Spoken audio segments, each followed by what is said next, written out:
In this tutorial, I'll show you how to book car rentals on Booking.com. Let's get started.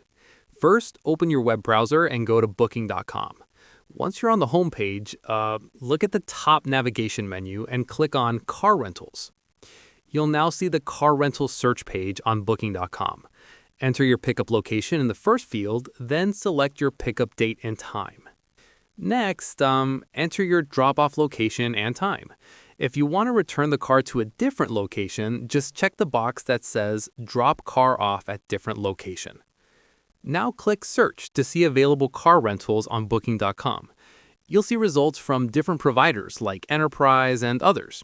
If no cars are available, try adjusting your dates or times. Once you find the right car, click on it to complete your car rental booking. And that's it. You've successfully searched for car rentals on Booking.com. Subscribe to Mini Pro Tips for more travel booking tips. Thanks for watching.